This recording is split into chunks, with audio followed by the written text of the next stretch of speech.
변동성 심한 암호화폐 시장 속에서 마치 사막의 오아시스처럼 안정성을 약속하는 코인이 있습니다. 지난 시간에 이어 미국이 패권 유지를 위해 찾은 해결책, 강대국들이 이 새로 떠오르는 시장을 장악하려 애쓰는 이유, 오늘은 스테이블 코인에 대해 풀어보겠습니다.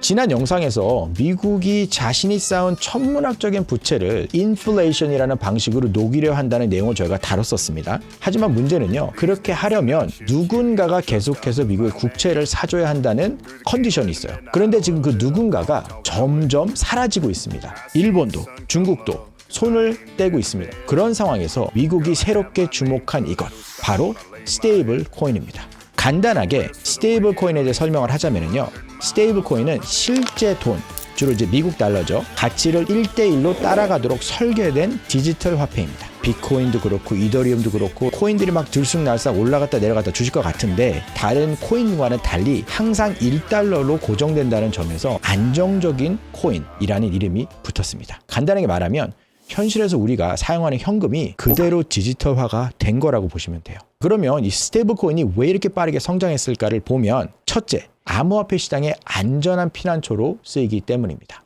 비트코인, 좀 전에 말씀드린 이더리움, 가격이 급락할 때도 있고 급등할 때도 있죠. 근데 사람들은 자산을 잠시 스테이블 코인에 넣어주면서 안정성을 확보한 거예요. 왜? 항상 일불의 가치를 고수를 하거든요. 자, 둘째로 국제 송금이 굉장히 빠르고 저렴합니다. 자, 스테이블 코인은요, 수수료가 거의 없고 몇 초 만에 돈을 보낼 수가 있습니다. 그래서 은행 시스템이 접근하기는 어려운 지역에서도 굉장히 활발하게 사용이 된다는 이점이 있습니다. 실제로는요, 비트코인을 보내는 것보다 훨씬 더 빠르다는 얘기가 있어요. 왜냐하면 시스템 자체가 한 회사에서 이 디지털 화폐의 송금을 다 주관하는데, 비트코인 같은 경우는 여러 사람들이 이거를 확인을 해줘야 되는 거죠. 또 세 번째, 이게 좀 중요한 포인트인데, 탈중앙화 금융.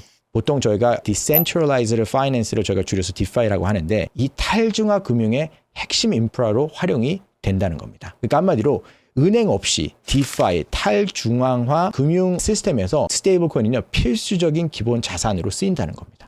이런 이유들로 인해서 스테이블 코인을 통한 거래는요, 이제 더 이상 피할 수 없는 흐름이 되고 있습니다. 실제로 한국에서는 ATM 머신들, 그러니까 현금 인출 머신들에서도 스테이블 코인을 인출할 수 있는 시스템이 됐고요. 그리고 은행 시스템에 접근하기 어려운 사람들에게도 새로운 금융의 문을 열어주는 그 편리함 때문에 많은 사람들이 스테이블 코인을 일상적으로 사용하기 시작했다는 것입니다. 특히 자국 통화 가치가 불안정한 나라에서도요, 이자가 없더라도 달러 연동 스테이블 코인을 보유하는 것이 훨씬 안전하다고 느낄 수 있다는 거죠. 뭐 베네수엘라나 아르헨티나 같은 데서는요, 본국의 화폐는 값어치가 막 너무 이렇게 폭등하거나 폭락하는데, 스테이블 코인은 항상 1불, 미화 1불에 맞춰서 있기 때문에 그건 안정적이라고 생각할 수 있다는 거잖아요. 자, 그리고 바로 이 원리, 즉 전 세계인들이 스테이블 코인을 통해 디지털 달러를 보유를 하고요, 그 준비금이 미국 금융 시스템으로 유입되는 원리를 미국이 주목을 하기 시작한 거예요. 일각에서는요, 스테이블 코인의 확산이 미국의 달러 패권을 더욱 강화하고 전 세계 자금을 미국으로 끌어들이려는 전략이라고 얘기를 하는 분들이 있습니다. 단순히 기술 발전의 결과가 아니라 미국의 큰 그림 속에 있다는 것이죠. 이 주장의 가장 큰 논거는 이겁니다. 현재 전 세계에서 가장 많이 유통되는 스테이블 코인, 특히 테더와 USDC는요, 대부분 미국 달러에 연동되어 있습니다. 실제로 전체 스테이블 코인의 시장이 99%가 미국 달러의 가치를 고정하고 있습니다. 그도 그럴 것이 이게 기축통화기 때문에 믿을만 하다는 거잖아요. 전 세계 사용자들이 이 스테이블 코인을 많이 사용할수록 사실상 디지털화된 달러 자산을 보유하게 되는 것과 같습니다. 그러니까 달러 대신에 이 스테이블 코인을 갖고 있으면 똑같은 값어치를 갖고 있으니까 돈을 많이 갖고 있는 것보다는 온라인상으로 갖고 있는 게 더 편리하고 돈도 빨리 움직일 수 있으니까요. 그럼 이 스테이블 코인 발행사들은요, 그 대가로 받은 실제 달러를 어디에 보관을 할까요? 바로 미국 달러나 미국 국채를 대량으로 매입을 하게 되어 있습니다. 자, 이는 전 세계 금융 자금이 스테이블 코인에 몰리면 미국 금융 시스템으로 다시 유입되는 결과를 낳는 거죠.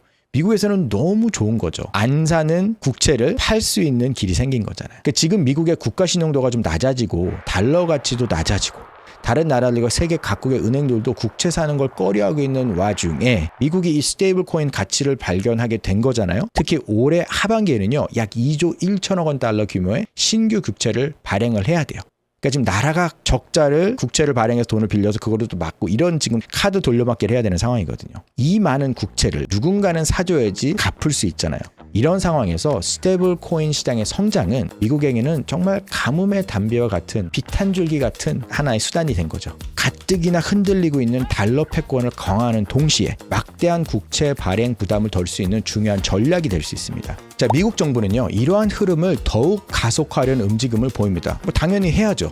지금 고지가 눈앞에 보이고 당면한 문제 해결할 수 있는 게 보이잖아요. 미국이 재정적인 위기를 기회로 삼으려는 계산이 천재적이라며 일명 지니어스 액트 법안이 대표적인 예입니다. 이 법안은요, 스테이블 코인 발행사가 발행된 코인만큼 반드시 현금이나 만기 90일 이하 미국 국채를 100% 준비 자산으로 보유해야 한다고 규정을 합니다. 저희 같은 대중들이 보기에는 겉으로는 스테이블 코인의 안정성을 높이고 투자자를 보호한다는 명분 안에 있습니다. 예전에 달러가 금으로 이렇게 매치했던 것처럼 디지털 화폐라고 하는 이 스테이블 코인은 무조건 그와 상응하는 밸류로 현금이라든지 90일의 국채를 갖고 있어야 돼 라고 하는 거지만, 실제로는 스테이블 코인 시장이 커질수록 발행사들이 미국 국채를 더 많이 사들이도록 유도를 하면서 미국의 막대한 재정 적자를 메우고 필요한 자금을 원할 때 손쉽게 조달하는 목적이 숨어 있다는 분석이 지배적입니다.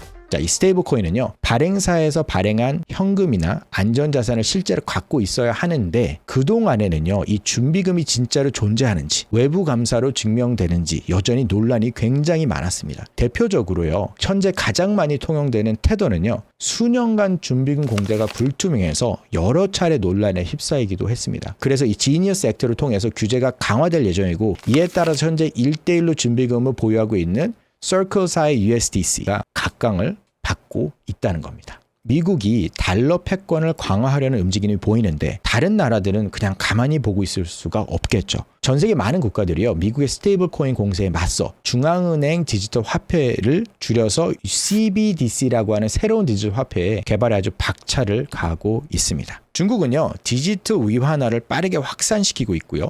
유럽연합, EU도 디지털 유로를 개발 중입니다. 대한민국도요, 디지털 원화를 실험하고 있다라고 하고요. 근데 이 모든 국가들의 목표는 명확합니다. 우리 돈은 우리가 통제하겠다는 겁니다. 통화 주권을 지키겠다는 거죠. 기관들이나 문제들에서 자국 통화가 녹아내리거나 저희 국가가 겪었던 IMF 같은 문제가 있게 하지 않겠다는 어떤 그런 목적이 분명한 거죠. 스테이블 코인이 전 세계 경제를 장악할 경우 똑같이 이 모든 국가들은요, 각국의 자국 통화 역할이 줄어들고 경제 정책 운영이 어려워지기 때문입니다. 그렇다 그러면 이게 마냥 미국에게만 좋을까요? 그렇진 않을 거라는 거예요. 스테이블 코인은요, 미국에게 있어서도 달러 패권의 양날의 검이 될 수 있어요. 달러 패권을 강화하는 것처럼 보이지만 동시에 미국이 그동안 사용해왔던 강력한 제재 수단이죠. 바로 스위프트망 퇴출의 도화선이 될 수도 있다는 우려도 나옵니다. 오히려 기존 형식의 달러에 대한 통제력을 약화시킬 수 있다는 것이 전문가들의 의견입니다. 이 스위프트는요, 전 세계 은행들이 달러를 주고받는 국제 송금망으로서 이를 통해 특정 국가나 단체를요, 금융 시스템에서 배제하며 강력한 압박을 가해 왔거든요. 여러분들이 이게 뭐냐라고 하실 때, 한국에서 캐나다 한국 보내실 때 은행 정보 넣으시고 항상 스위프트 코드라는 게 있잖아요. 이 모든 은행들은 이 스위프트 전산망 안에 있기 때문에 고유 코드를 갖고 있고 그 스위프트 코드를 갖고 송금이 됐던 거죠. 그런데 스테이블 코인의 거래는요, 은행 시스템을 거치지 않는 경우가 많기 때문에 스테이블 코인 시장이 커지면 커질수록 스위프트의 망의 역할이 줄어듭니다. 그러니까 북한, 이란, 러시아 같은 제재 대상국들이요, 스테이블 코인을 통해서 미국의 제재를 피해서 우회할 가능성이 커진다는 경고가 나오고 있습니다. 즉 달러의 사용 범위가 넓어지는 만큼 통제력은 역설적으로 약해질 수 있다는 아주 복잡한 상황에 놓이게 되는 거죠. 이게 얼마나 쉽냐면, 여러분, 제가 만약에 예를 들어 캐나다에서 한국으로 송금을 하시려면 은행에 가셔서 일단은 저희 계좌에 있는 돈을 넣으시고 스위프트 코드를 통해서 한국에 있는 시스템에도 돈이 얼마가 들어갔고 돈이 정확하게 누가 얼마를 언제 어떻게 보냈는지가 기록이 남잖아요. 근데 3, 4일이 걸려요. 제가 갖고 있는 돈을 테더로 갖고 있습니다. 그러면 테더에서 이쪽 제가 갖고 있는 그 계좌, 테더의 콜드 월렛이라고 하는 계좌에서 다른 사람의 한국에 계신 분의 콜드 월렛, 또 다른 계좌, 은행 계좌 같은 거거든요. 보내면 1초, 2초 안에 순간적으로 돈이 갑니다. 그러면 그 계좌에 있는 테더를 한국 코인 시장에서 파셔서 현금화하시면 바로 송금이 끝나는 겁니다. 자, 그래서 많은 분들이 이거 불법 아닙니까? 지금 뭐 코인 사고 파는 거 불법 아닙니까? 캐나다 정부는요, 미국 정부도 마찬가지고요. 그 코인 익스체인지들을 몇 개를 열어줬습니다. 캐나다나 미국 정부들이 자신들에게 협조적인 코인 익스체인지를 몇 개를 열어줘서요, 조세청들과 원하는 정보를 다 이렇게 공유하는 코인 익스체인지들은요, 실제로 사고 파시는데 다 가능해졌거든요. 그래서 캐나다에서는요, 크립토닷컴이라고 미국 익스체인지인데 전 세계에서 4번째로 큰 건데 거기에 어카운트도 여시고 사고 파실 수 있고요. 그런 다음에 뭐 CBDC를 사셔서 한국으로 송금이 가능하세요. 결론적으로 스테이블 코인은요, 암호화폐 시장의 혁신적인 안정성과 효율성을 가져왔지만 그 이면에는 준비금의 투명성 논란, 미국의 막대한 재정 적자를 채우려는 달러 패권의 강화 전략, 그리고 각국의 치열한 통화주권 경쟁이라는 복잡한 이야기들이 얽히고 설키고 숨겨져 있습니다. 스테이블 코인은요, 단순한 안정된 디지털 돈이 아닙니다. 이것은요, 디지털 경제에서 미국의 달러 패권을 연장시키는 도구가 될 수 있고 동시에 각국의 통화주권을 위협하는 새로운 변수이기도 하거든요.